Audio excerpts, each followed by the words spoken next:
I moved to Bozeman 6 months after signing the final papers. Divorce was quiet, but the silence that came after was even louder, and I figured if I was going to start over, it might as well be somewhere that didn't smell like my old life. The place I found was this crooked little rental on South Wilson Ave, nothing fancy. Floors creaked like old bones, the water heater hissed like it held a grudge, and the mailbox leaned like it had given up. But it was mine, and that counted. For something. Most of the neighborhood was retirees and front porch watchers, the kind of people who wave when you walk by but also know exactly how many Amazon boxes you've received that week. Across the street were Jen and Mark.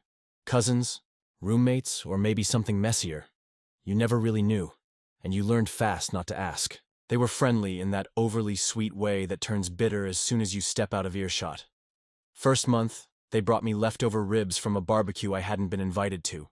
Second month, I helped reset their Wi-Fi and fed their dog, for 3 days when they had a family thing out in Billings. By month 3, things started to feel off.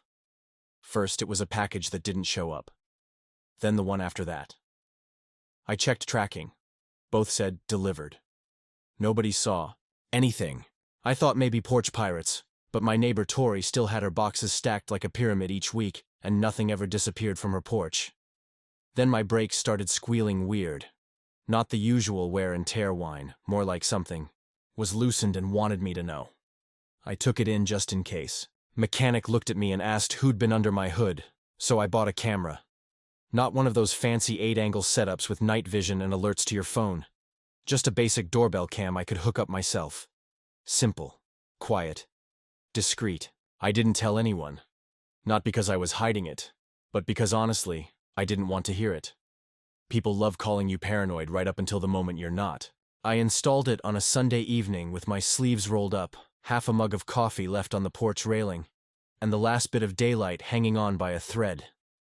The next morning, Jen waved at me from across the street with this too long smile and asked, "New toy?" I shrugged. Just makes deliveries easier. She nodded, but I could see her eyes flick to the doorframe like she was taking notes. A few days later, I noticed the gate to my backyard was open. I always latch it. I'm not obsessive, but I have a rhythm. Gate, then keys, then boots off by the rug. That night, I checked the footage. Nothing. Whatever happened, it was either fast or smart enough to stay out of frame. And that's the moment the seed got planted. Maybe I imagined it. Maybe I didn't. Then Jen asked me, mid-conversation, about nothing, like we were talking about local coffee. Why I even needed a camera in a low-crime zone like Bozeman. I looked at her and said, "Well, just in case someone decides to lift my deliveries again." She laughed. Big, bright, open-mouthed laugh. But her eyes didn't, and I swear, something shifted after that. Next morning, someone left a fast food bag on my front steps. Just trash. Half a burger, empty sauce packets, straw still in the lid. Could have been random, sure, but it didn't feel random. Then a week later, I started catching looks, not friendly ones. People on my street walked, a little slower past my house, crossed the sidewalk when I was taking out the trash. I'd nod, they'd glance down, like I was the weird one. Then my dad called. Out of the blue, said he heard from someone, probably Aunt Carrie, who hears everything, that I was watching the neighborhood now. I told him I installed a camera, that was it. He goes, "You're doing it again. People don't like being seen too clearly." Which, coming from him, carried weight. I didn't argue, just changed the subject and let him talk about his boat, like always. But that night, I saved my first clip. Just me taking out the trash, no intruders, no weird shadows, no nothing. But I saved it anyway. Not because I knew what was coming, but because I'd learned a long time ago that proof doesn't show up when you want it. You have to be ready before. And the kicker? At family dinner a week later, my mom insisted, even though I hadn't been in the mood. Mark raised his glass, looked straight at me and said, "Cheers to the neighborhood watchdog. Soon he'll be wiring mics under our couches." Everyone laughed. My mom shook her head and muttered something about boys and toys. But I didn't laugh. I just kept eating, because the thing about jokes is, sometimes they're not wrong, and sometimes they're just a warning wrapped in sarcasm. So, I guess this is where it started feeling real. Like, not just weird neighbor vibes or bad luck or whatever. This was the part where it became personal. Not in some dramatic movie kind of way, just, you know when people start reacting to you differently, but no one says it out loud? That. It started online. I noticed a post on one of those neighborhood Facebook groups. Someone shared a crime map of Bozeman, and I swear my street was circled. Not named, not direct, but obvious if you knew. The caption was, "Too much weirdness lately on this block." Jen liked it. Mark commented with a gif of someone peeking through blinds. I didn't say anything. What was I supposed to say? Then came the sign. Jen stuck a laminated board right on the edge of her yard, facing mine. Private property. No surveillance. Not subtle. Big letters. Yellow background, like one of those caution wet floor things but for passive aggression. I didn't touch it. I just smiled and waved when she came out with her trash. She didn't wave back. Then, in January, dead middle of one of those -12 mornings, my heat died. Not fully, but the AC unit just stopped. Which, yes, sounds ridiculous because it's winter, but it's the same system. And without it, the whole place started feeling like a meat locker. I checked the outside compressor. One of the panels was half open, screws loose, like someone had been inside. I tightened it and called a guy. The guy looked at it, shrugged, said nothing seemed wrong. Could be squirrels. Right. Squirrels. With toolkits. I mentioned it to my neighbor Troy, who was dragging salt out for his walkway, and he just grinned like I was the punchline. Said, "You gotta relax, man. You're making this into a thing." That was his go-to phrase, always. You're making this into a thing, as if it wasn't already. So I bought a second camera. Not because I was scared. Because I knew the pattern. It's not about the one thing. It's about the build-up. Back in high school, Carson broke our mom's fancy porcelain pitcher, the one from her grandmother, and I got blamed. I only proved it wasn't me because I'd filmed something else on accident, and his arm was in the shot, reaching. Nobody apologized. But they stopped calling me a liar after that. So yeah, now I record everything. Not because I'm paranoid, because I remember. Then came the calls. They started off normal. One ring, then hang up. Then later, 11 p.m. Same unknown number. This time, silence. Then breathing. Like slow, drawn out, deliberate kind of breathing. I didn't freak out. I didn't even answer after the third time. I just saved the logs, added audio files to a folder I called Evidence, and turned on D&D mode after 10. It wasn't fear. It was documentation. A week or so later, my brother called. We don't talk much, but he said he'd heard from Mark that I'd been getting intense. I asked, "What does that mean?" He just laughed and said, "Dude, don't be a hacker. They're just trying to live their lives. And I get it. I do. No one wants to believe that someone they barbecue with is messing with you behind your back. But also, why is it always me who has to prove I'm not crazy?" I started keeping more to myself after that. Didn't answer. Calls from mom, skipped out on my cousin's kid's birthday, kept it work to home to bed. I cooked, watched random YouTube, sorted emails I didn't want, and let the house get quiet. Too quiet, maybe. That kind of quiet where you start listening to the fridge hum just so it's not all in your head. Then one night, the camera caught movement. Not dramatic, no jump scare. Just someone with a flashlight walking past my garage at 2:18 a.m. Hood up, face down, slow step. But the gait, the way they moved, something about it was familiar.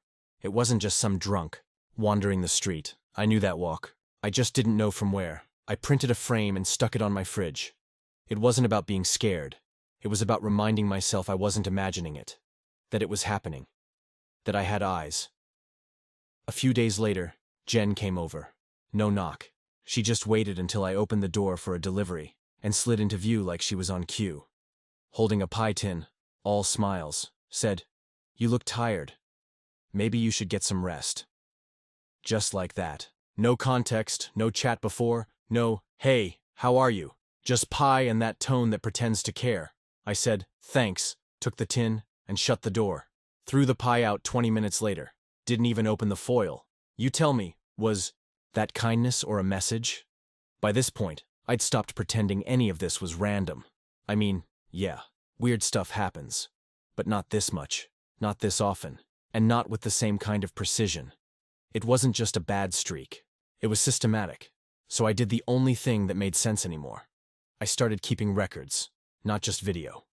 Everything. I opened a spreadsheet, boring as hell, but necessary, and started logging every little thing that felt off.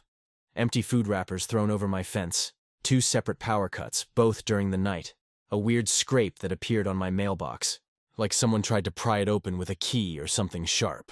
Even sounds, bangs in the alley, footsteps at weird hours. I put them all in there with dates and times. Labeled the file baseline log so it wouldn't stand out if anyone saw it. But I knew what it was. Then came the screwdriver. Camera. 2 caught it. A hand, gloved, reaching in and slowly inserting a screwdriver into my front lock. No rush, no panic, just one steady twist, like they weren't even trying to break in, just say something, a warning.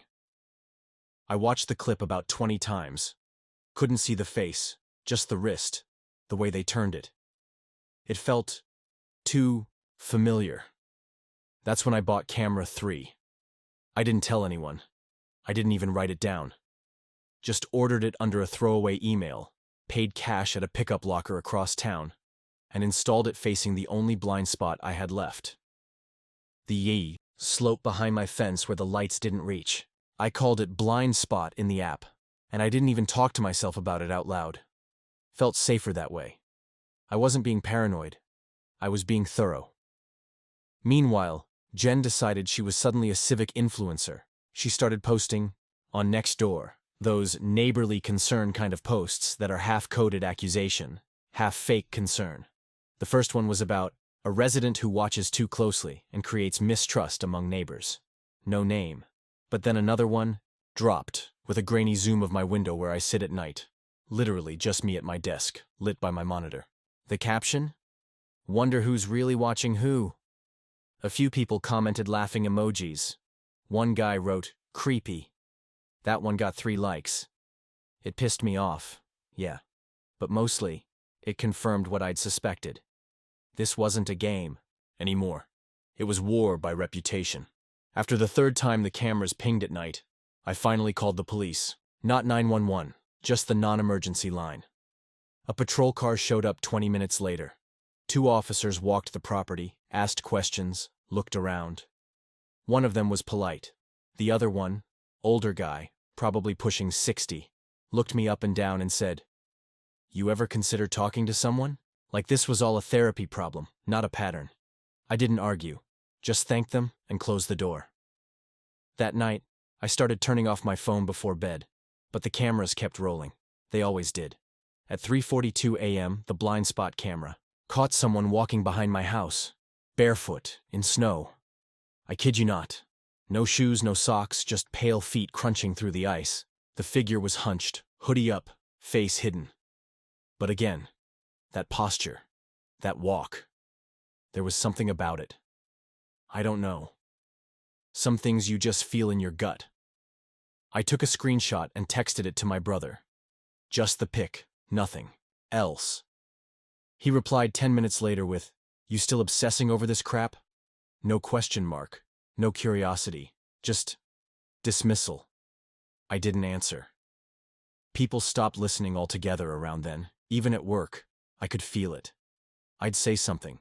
Like, had a weird night, camera picked up some motion, and someone would cough or glance at someone else or change the subject. Like they didn't want to be associated with the weird guy who's always recording. I wasn't trying to be weird. I was just trying to not be blind. Eventually, I stopped saying anything. Didn't talk about the late-night signals, or the light flickers, or the clicking noises on the line when I used the landline. Yes, I still have one, for reasons like this. I just saved everything, cataloged, labeled, built a quiet little archive of unease, because at the end of the day, I knew how this story goes. People laugh, then they doubt, then they dismiss, until it's too late. So I didn't need them to believe me. I just needed the files to be ready, for when it all fell apart. Update. It's been a few weeks, and things got louder. It started one morning when I opened my front door and found a flyer taped right to the middle of it. Cheap printer paper, duct-taped in an X, like they wanted it to stay up for days. Big, bold font. The truth is inside your head. No sender, no signature. Just that.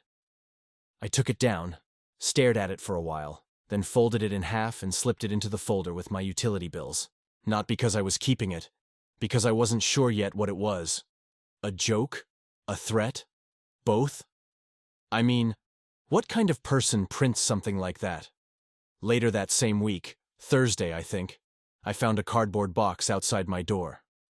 Not taped, not sealed, just left there like it belonged.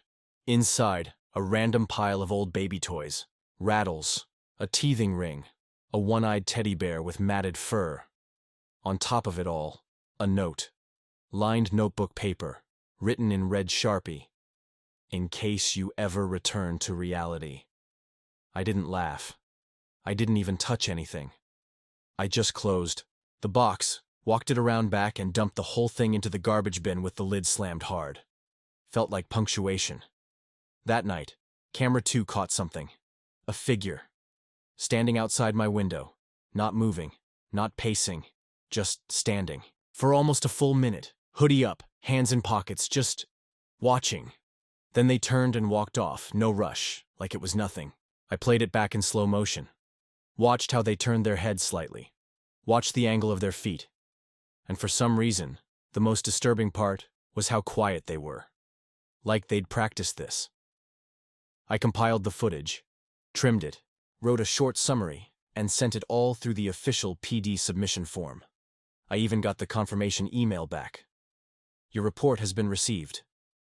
That was it. A week later, I got a letter in the mail, a literal printed letter, like we're still in 1998. Your concern does not meet criteria for law enforcement follow-up at this time. So, that was that. Then Mark called. I hadn't heard his voice. In months. First thing out of his mouth. Do you actually believe someone's hunting you or whatever? Not even, how are you? Not, hey, I saw what's been going on. Just straight up mockery. I let the question hang. Then I said, why'd you delete those 4 shared videos from the family cloud drive last month? He paused. Just a second. Then hung up. I didn't call back. After that, I stopped pretending I was living a daytime life. I flipped my schedule, slept in the afternoon, worked from home in the evenings, and monitored the feeds at night. My apartment started to feel like a bunker. Dim lights, curtains always drawn, kettle on repeat boil, a rhythm of silence and screen glow. And out there, out beyond the fence, the noises kept coming. The thuds, the crunch of gravel, the weird electric hums I couldn't place. I used to second-guess myself. Now, I just documented. And the family, right on cue, my brother posted a comment in the family group chat. How long until he ends up in one of those Netflix docs about paranoid loners? Nobody said anything. Not even Mom. Nobody pushed back. That silence was the loudest response I could have imagined. I left the chat, didn't even say bye. Then came the car. One morning I walked out to drive to the grocery store, and my GPS unit had been ripped out, wires hanging, screen face down on the floor mat. Under the wiper blade, a single sheet of paper. No envelope, no fold, just pressed under the blade like a receipt. It said, sometimes not knowing is better. That was it. And I don't know. What flipped in me at that point? Maybe it was just the way that sentence was worded, like it came from someone who thought they were being generous. But I stopped hesitating after that. I took the hard drive from my camera system, duplicated it twice, sorted every file into folders. Video, audio, incident log, submissions, screenshots. Then I zipped it all up into one archive and gave it a name. For when they deny, no one would believe me. I'd already made peace with that, but one day they'd ask, and I'd be ready. Update. It's been 3 weeks. I said nothing, just watched, just waited. 3 weeks of silence, no posts, no calls, no pushing back in group chats. I just shut up and started watching closer. Call it overkill, call it instinct. I don't really care. I just had a feeling. The kind that settles behind your eyes and won't leave, even when you're trying to convince yourself you're just tired. So I did something small. I set up a hidden camera in the kitchen. Nothing fancy. Just a motion sensor cam tucked inside an old cereal box on top of the fridge. No wires showing, no indicator lights. Silent. I didn't even tell myself why I was doing it out loud. Just part of the process now. 2 days later, I told everyone I was going to visit a friend in Billings for the weekend. Packed light. Left. Friday morning. Even posted a picture of a rest stop just to sell the story. I wasn't lying. I did go. But mostly, I wanted to test something. I came back Sunday night. Everything looked fine. Mail stacked neatly, lights off, no broken windows. But when I opened the pantry, I paused. I always line up the canned food. Not because I'm OCD or anything, just habit. And now there was a gap. 2 cans gone. Chicken noodle and black beans. Weird, right? I went to the footage. The kitchen cam caught it at 2:17 a.m. on Saturday. Back door. No forced entry. Just a key. The shape of the guy. The way he moved. Even before I zoomed in, I already knew. But when I paused at the right frame, no doubt. His coat. That weird half-limp he has. And his habit of scratching his right ear when he's thinking. It was Mark. He walked in like it was his house. Opened the pantry, scanned the shelves, took a couple things, looked around, not nervous, just methodical, then left. No rush. Just like he's done it before. I didn't say a word. I just exported the video, uploaded it to the family group chat with one line, "Play this." No explanation, no emojis, nothing else. The silence lasted exactly 57 minutes. Then Mom. "Is this a joke? This looks edited." Then Carson. "Why are there cameras inside now? That's insane." I didn't reply. I didn't need to. They were already scrambling. The next morning, Mark texted me directly for the first time in over a year. Said, "You misunderstood. I was just checking in, making sure everything was okay, no apology, just that." So I screenshotted it, dropped it back in the chat, added, "With canned soup?" Nothing for 2 days. Then, on the 3rd day, I got a phone call from an unknown number. I answered. "Hi, this is Officer Maloney with the Bozeman PD. I'm calling because a complaint was filed against you regarding unlawful surveillance and invasion of privacy." I blinked. "Wait, are you serious?" He said, "Yes, sir. A Mr. Mark Collins has reported you. We're required to follow up." And that's when it hit me. They weren't just denying it anymore. They were flipping it. It didn't hit me right away when the video leaked because at first I didn't even realize it had. The clip had been sitting in the family group chat for over a week with no comments and no reactions, and I'd already started to think nobody had even clicked it, or maybe they'd seen it and just chosen the usual route of pretending it didn't mean anything. But then suddenly I got a DM on Reddit from a total stranger saying, "Hey man, is this you?" Followed by a link to a thread titled, "When your neighbor's a thief and everyone thinks you're paranoid." And my stomach dropped before I even pressed play, because I knew what they were about to see and what I had been holding on to like a lifeline in silence for months. The clip had been ripped directly from my camera feed. No edits, no sound, just that grainy black and white recording of Mark stepping into my kitchen at 2:17 a.m., opening cabinets like he lived there, taking his time, pausing at the pantry like he was choosing cereal, then leaving through the back door with 2 cans tucked under his arm like this was something he did often and didn't expect to be seen for. And the comments exploded in every direction.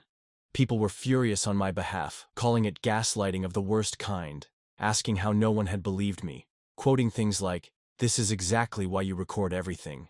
And I just sat there, rereading every line, over and over again, because I couldn't remember the last time someone outside my own head said I was right without also making it sound like a punchline. Carson deactivated his Facebook the same day the post hit.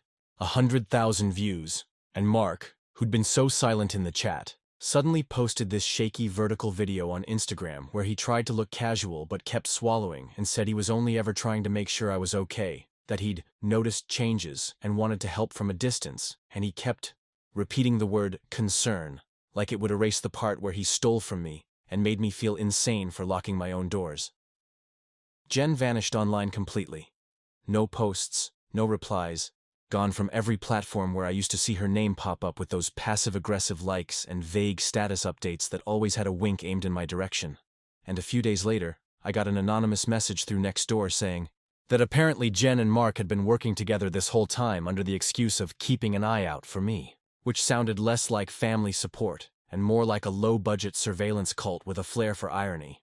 But what surprised me most wasn't what the family did or didn't say. It was the neighbors. People who had side-eyed me at the mailbox. People who used to cross the street when I walked by with headphones on, suddenly started knocking on my door with bags of groceries and pizza boxes, leaving sticky notes that said, "Sorry for assuming," or "Didn't know it was like that." And for the first time in maybe a year, I looked someone in the face without bracing for judgment, and didn't feel like I needed to explain why I kept the cameras rolling. And then, right when I thought maybe this was where things would settle, a small podcast I used to binge on long drives reached out and said they'd seen the thread, read everything, and wanted to feature the story as a case study on digital boundaries and psychological control. And I said yes before I could talk myself out of it, because deep down I knew I wasn't doing it for revenge or for closure, but for anyone who'd ever been told they were overreacting when their instincts were screaming that something wasn't right. The episode went live under the title, Bozeman Protocol: How to Catch a Thief with a Doorbell Camera, and in less than a week it had over 500,000 downloads. Dozens of people emailed me their own footage and stories. Some sent audio clips of voicemail threats. Others just typed, "Thank you for making me feel less alone," and I saved every single one of them into a folder named Sanity, not for proof, not even for backup, but as a kind of lighthouse for the nights when I still catch myself checking shadows like I'm the one doing something wrong. I moved to another part of Bozeman. Not far, just up the ridge, near a dead-end street where there's more wind than traffic, and the sky feels heavier in a comforting kind of way. I got better locks, better cameras, curtains that stay closed unless I open them. And even though no one has tried anything since, I still watch the feeds like ritual, not out of fear, but out of respect for the part of me that never stopped paying attention even when everyone else told me to shut it down. Sometimes Jen writes again. A few words, never more than a sentence. Things like, "We were wrong," or "I didn't know it went that far." And I never reply. Not because I want her to suffer, but because I know how easy it would be to let her pull me back into the script where I'm supposed to be the problem for noticing things they don't want to admit. And instead, I take the messages, screenshot them, drop them into a folder labeled After, and move on. Because one day someone else will say I'm imagining things, will raise an eyebrow when I lock a door twice, will smile and tell me to just relax. And when that day comes, I won't argue, I won't explain, I'll just keep the record, quietly, carefully, like I always have. And when the footage comes back around, like it always does, I'll watch it without shaking this time, and remember that the truth doesn't disappear just because someone said it sounded paranoid.